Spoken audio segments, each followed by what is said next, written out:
Chief justice Islamabad high court Aamir Farooq का कहना है कि पीटीआई रहनुमाओं की गिरफ्तारी के मामले पर जिसने भी एफआईआर लिखी उसे क्रेडिट देना होगा।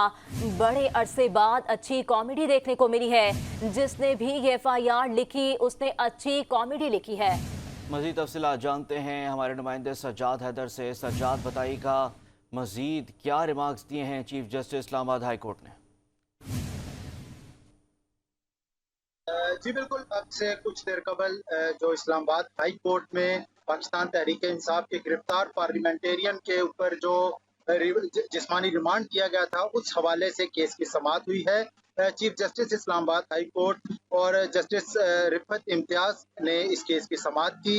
आज प्रोसिक्यूशन अदालत में पेश हुई, जबकि जो पाकिस्तान तहरीक इंसाफ पार्लियामेंटेरियन के वकला वो अदालत में पेश हुए। आज जो प्रोसिक्यूशन ने अपना जो एफआईआर थी वो पढ़कर सुनाई, जिस पर चीफ जस्टिस आमिर फारूक का कहना था कि ये एफआईआर एक फिल्मी स्टोरी लगती है और इसमें शुएब शाहीन के ऊपर पिस्टल डाल दिया गया, जिस पर प्रोसिक्यूशन का कहना था उनसे बाद में डंडा बरामद हुआ।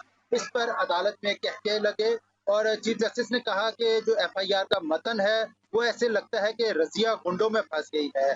चीफ जस्टिस का कहना था कि पार्लियामेंटेरियन को भी महफूज नहीं रहने दिया गया और मुल्क में किसी एक इदारे को तो महफूज रहने दिया जाए।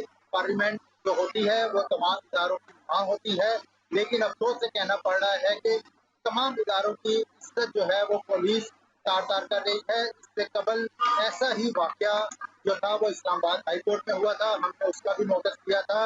अब इस जो मामला हुआ है पार्लियामेंट के अंदर, इसका जो मामला है वो स्पीकर कौमी असेंबली ने भी उठाया है और हम भी इस मामले को देखेंगे। इस हवाले से जो एक केस है वो हमने आइंदा हफ्ते समाअत के लिए लगाया है। ताहम जो जब केस का इख्तिताम हो रहा था तो चीफ जस्टिस ने जो वकला थे पाकिस्तान तहरीक इंसाफ के, उन्होंने कहा कि हमने ऑर्डर तमाम जो केस है उसको सुन लिया है, हम कुछ देर बाद इस हवाले से ऑर्डर करेंगे ताकि आप लोगों को कुछ रिलीफ मिल सके। सज्जाद हैदर, बहुत शुक्रिया आपका।